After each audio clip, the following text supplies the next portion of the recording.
I'll be reacting to Orient episode 2. I'll be watching it off of Crunchyroll's website. And I'll be starting my reaction in 1-0 go. Oh yeah, pumped up. Oh, well, actually, I'm not that pumped up for this, but who knows? Maybe they'll improve in episode 2. Again, the music continues being damn good. Like, whoever does the music, they deserve a raise for having to do such a rough Gary job.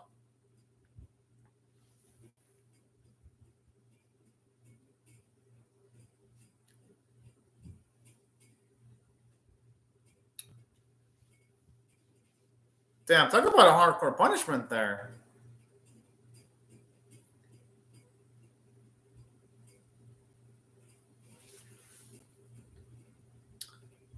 I like how when we see Kojiro, I like how it shows you how much you work to gain in strength by just seeing all the emotional and physical adversity he had to go through.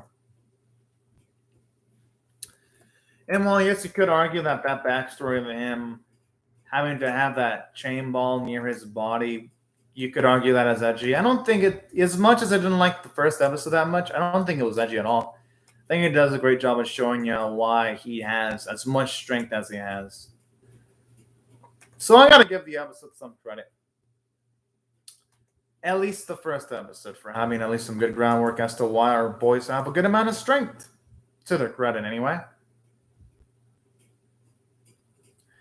I gotta admit, though, even though the animation quality of the first episode wasn't good, I do love the artwork for certain characters in this opening. They look nice, actually. Can't wait to see that girl, though. That girl looks damn cool. And then that bit with like the reddish art style looks so good. Definitely can't wait to see the context behind that.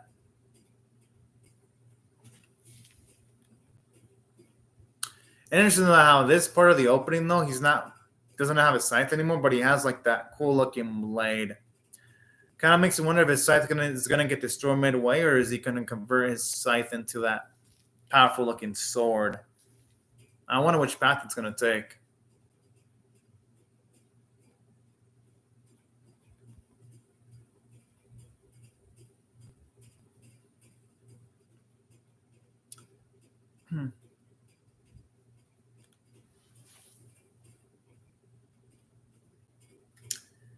I'd say it'd be too early for him to speak on that yet, though, because it's not to be. I mean, it's a start, but they still have to gain a lot of strength, though, before they're able to pull off that goal, or should I say, dream.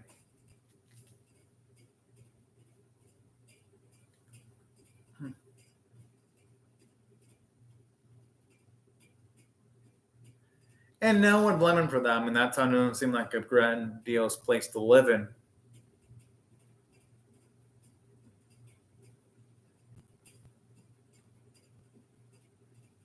I'm not gonna blame him again, considering all the discrimination he experienced. I could see why he wouldn't have much taste for that.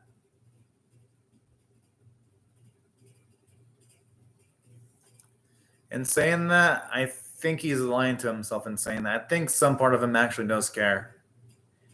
He just doesn't want to admit it straight up right now.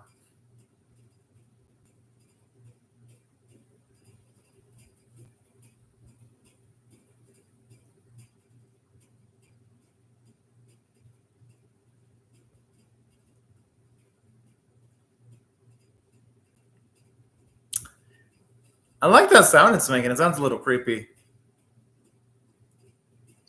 And saying that, I do wonder why they have to be like flashing screen, well, a red screen or speed lines whenever the series is action, though. Like 2 episodes in, and you already see that the series has major production issues, sadly. Can only hope this means assuming their budget for latter sequences in the episode.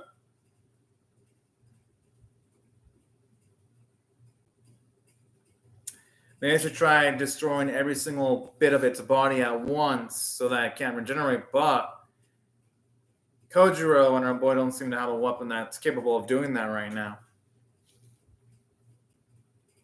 Oh.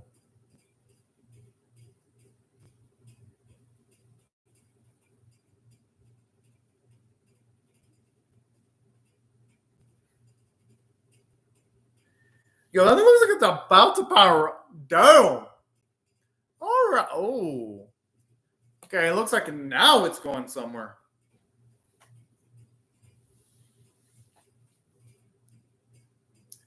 Yeah, I think that thing looks like it came from the gates of hell with the way it looks, all menacing.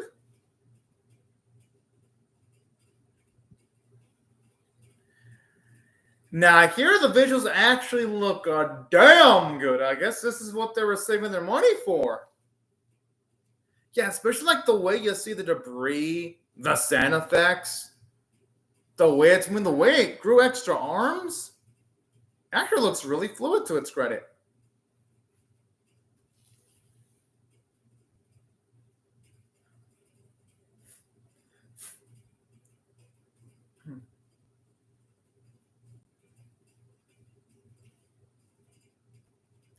Okay, that's got to be some shitty luck for boys if it assumed its form in this specific moment, all things considered.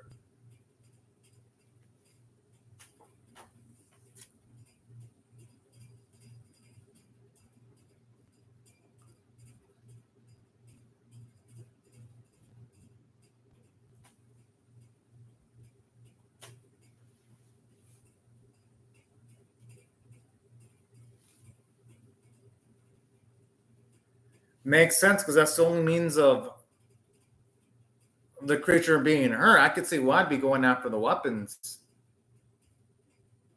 Thing is, if he does that, he's going to absolutely not only do himself, he'd also be doing his friend too, unfortunately.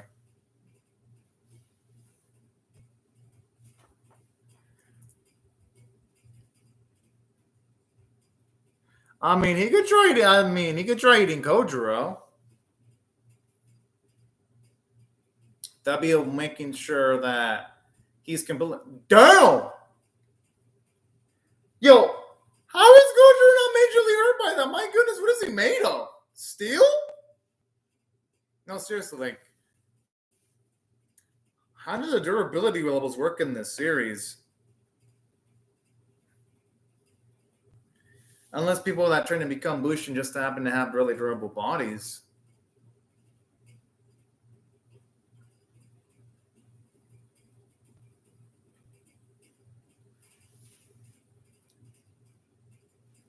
Aww.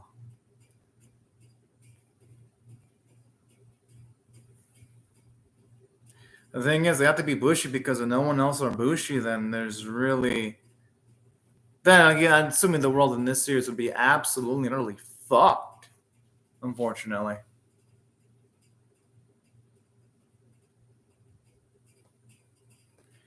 I gotta make you look somewhere kind of fuck with that scar.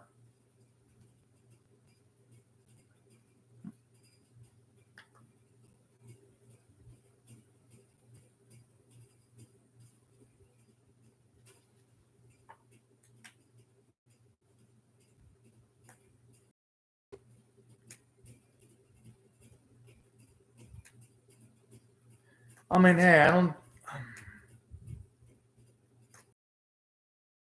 mean, his own blood isn't anything that can be controlled, you know? But I like this, though. Shows you how Gojo's father was. And I like stuff like this. And I'm not someone selling Gojo that because he isn't trash at all. He's like the opposite of trash, actually.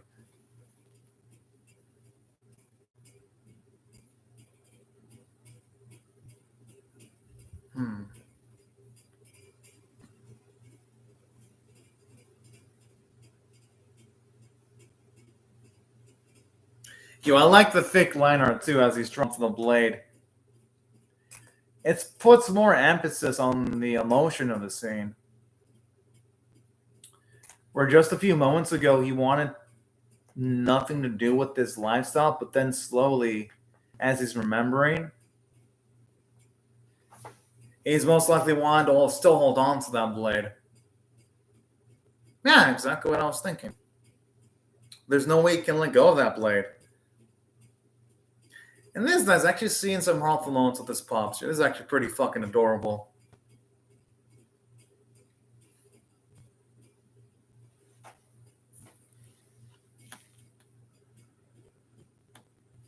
Okay, I actually like this character villain for Kojiro, where he's got the conviction now to want to keep on fighting.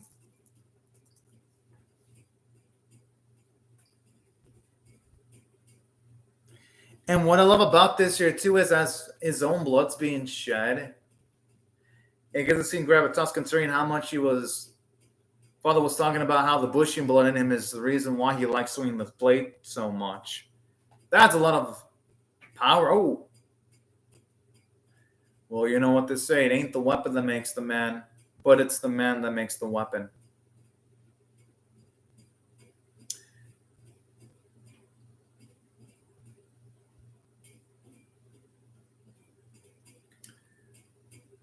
I mean, considering what, well, yeah, considering the Bushi, it probably makes a huge ass difference in situations where they have a blade or not.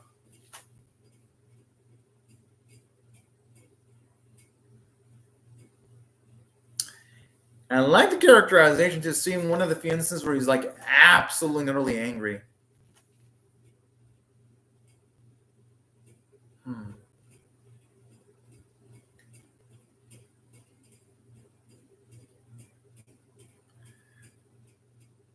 I don't think the father minds at all, though, with the way he's laughing. Oh, this is cute.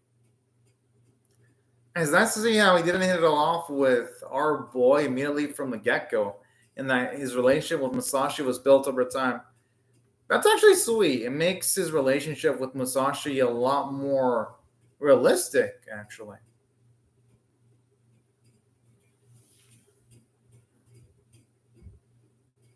He's going to want to get the blade back. I mean, knowing Musashi, that's something that he would totally want to do.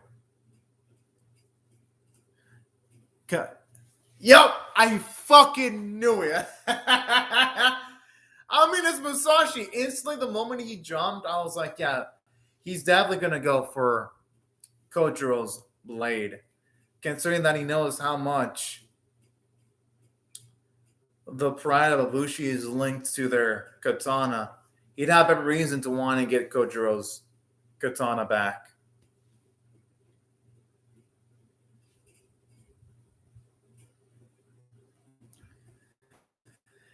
I always love these ones where he's absolutely serious. Now, this is a type of hot-blooded moment I love to see in these type of anime. Damn! Now he's going to jinx it. Now he's going to break it alone. Hmm.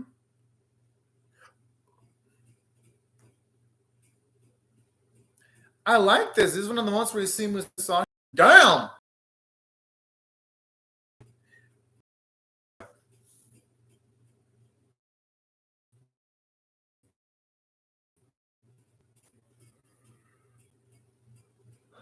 It'd be anticlimactic. Oh my god. I love how it's. And I wouldn't expect anything less from Musashi either.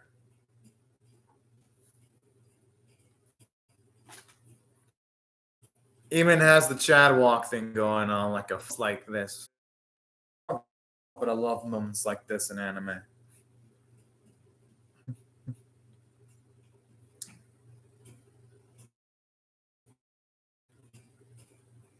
I just love how he says that so casually too. Damn fucking cool if you ask me. Aww. Now that is the sweet stuff. Oh, hello, Peter Henry.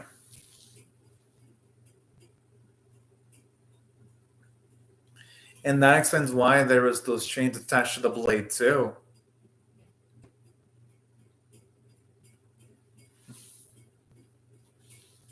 I mean, he's the one that's been spending a lot of time with Kojiro. It makes sense that he would actually completely understand what's important to his friend.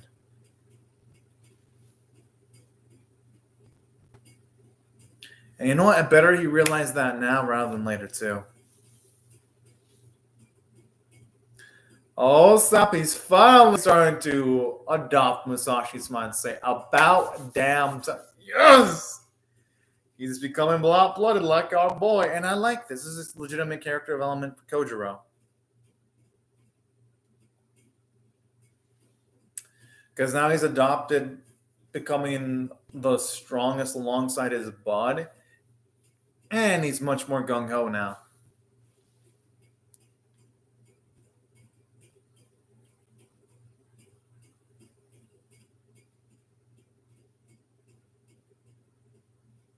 Hell yeah!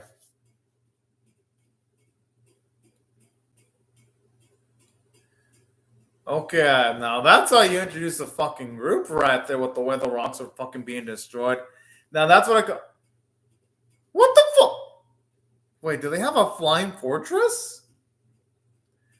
Or is that just something that's moving on land? Whoa! Yo, it actually is a flying fortress. What the fuck?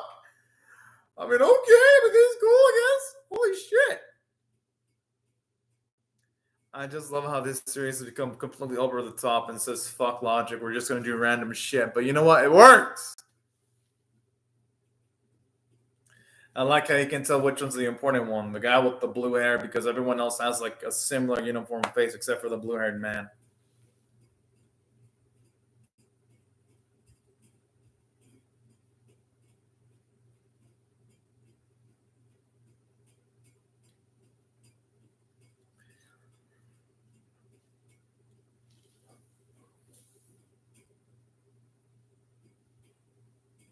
I mean, it's kind of good though because at the release, Musashi and our boy Gojo can look at how they fight, and maybe they can actually gain some pointers on how they battle, potentially.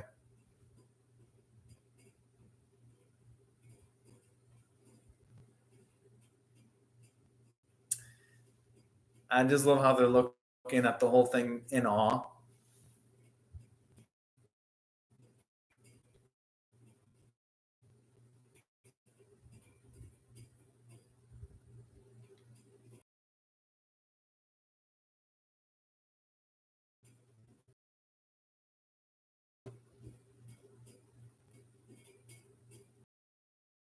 I'm assuming destroying its whole body would probably be necessary too.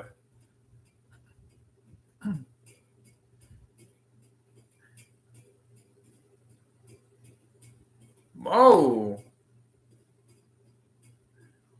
Yo, that thing looked like it became stronger.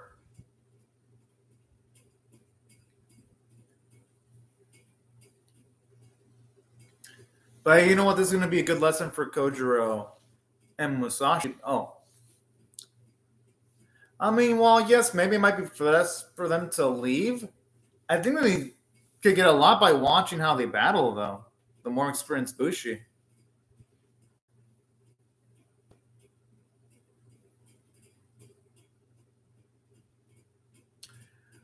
Okay, I mean, that creature looks pretty fucking epic, too.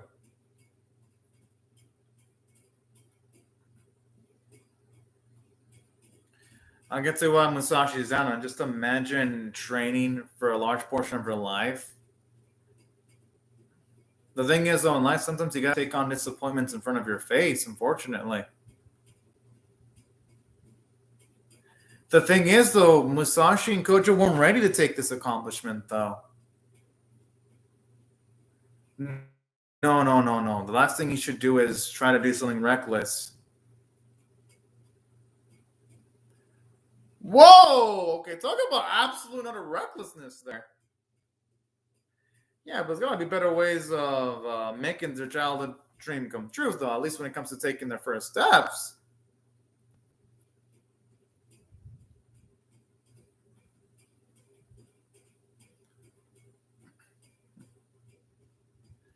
Honestly, the Neconi are pointless. I mean, they just stand there and let themselves get hit with the fucking scythe because that happened in episode 1.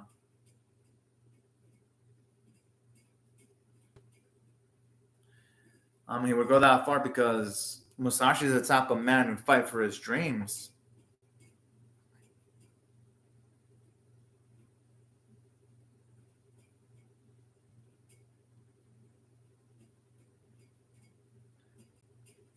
Let's see how the outlines are boy here.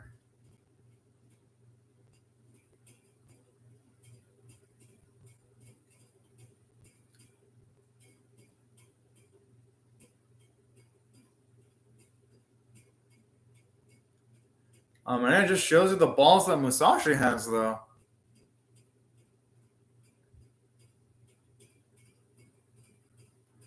Damn, that's pretty fucked up in saying that. Good, I am glad he's saying that shit. Maybe he like Takeda a little bit more now. He's got a point.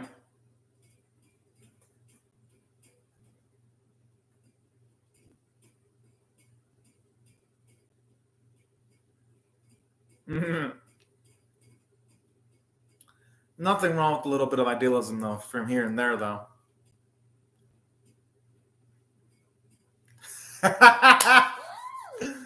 Oh man, I wonder. It makes me wonder if Takeda had a similar personality when he was younger.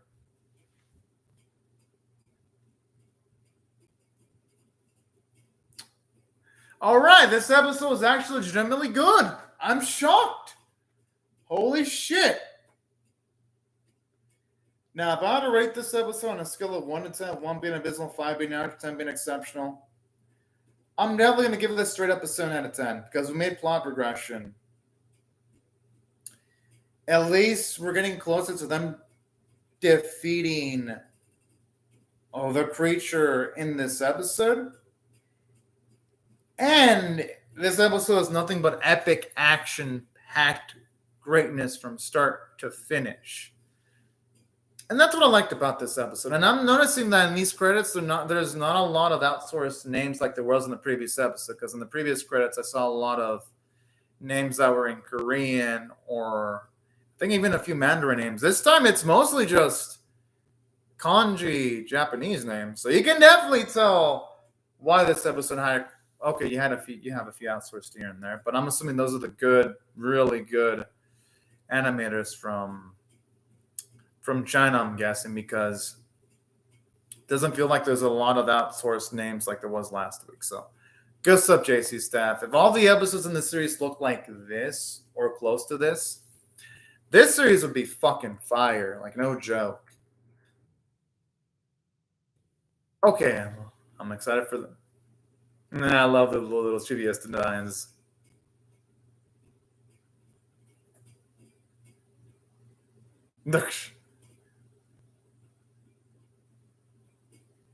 Okay, that's cute. Now, in saying that, let me mention what I thought positively about the episode, though. I gotta say, something that I really liked about this episode was just the fact that, for one, the second episode did a damn good job aside from being more interesting because the action sequences actually looked good this time. I like the fact that it had some humor, like making out that Takeda Band to be a group of kill stealers was actually pretty hilarious. And I like the fact that the action sequences feel more intense because at least here it looked like the creature was actually aiming for a main boy. So that looked good. At least the action sequences looked a bit better. And while, yes, it is kind of annoying that they do use flashbacks a bit too much for my liking, and that's why I'm only giving it a 7. It's a 9 or a 9. At the very least, the action looked better. And not just that, something I did like about the action sequences was at the very least when the beast was coming out, or should I say the Kishin, the shooting looked damn good. And that's what I also liked about it too. Now, in saying that, it wasn't just the cool action sequences that made the episode. I like the fact that when it comes to Kojiro, he at the very least had some character development. I like how he contemplated the whole thing when it comes to being a bushi, but then eventually he decided to be one. Truly be one in this episode. I like that because it makes sense considering his backstory and how he was tormented as a kid for being for having Bushi blood. It would make sense why it take them all to accept being a Bushi. So that was something cool. And that only made the scene where he was trying to hold on to the blade a little bit more emotionally powerful. Now, it's not to say that there weren't downsides from a character standpoint. There were, like, for example, Musashi being petty about his kill being stolen. I'm like, bro, these Bushi, experienced Bushi, are trying to protect your ass, dude. And you're acting like an absolute child.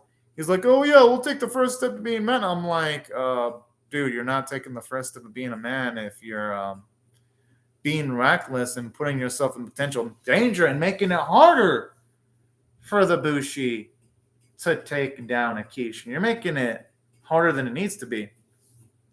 So, yeah, that's one downside about this episode. As much as I like the growth for our boy Kojiro, it felt like Musashi went towards a little bit of character digression.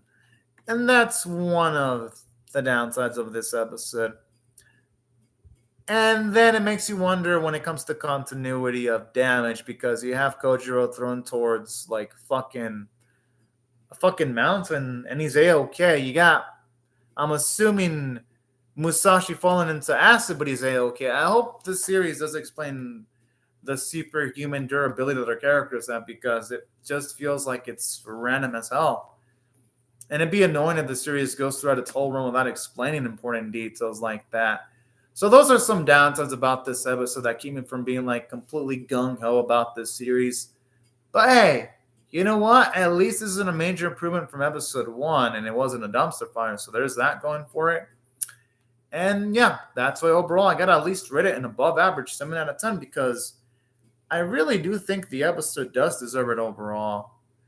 But anyways, y'all, these are my thoughts on the episode. I would love to hear your thoughts on how I feel about my reaction or the episode itself in the comment section below. Hope y'all rate the video, share it, comment, subscribe. Thank you very much, Peter Henry, for commenting on the live chat. And thank y'all, everyone else, very much for watching my video. And I hope y'all have a fun, great, safe, and fantastic day, y'all.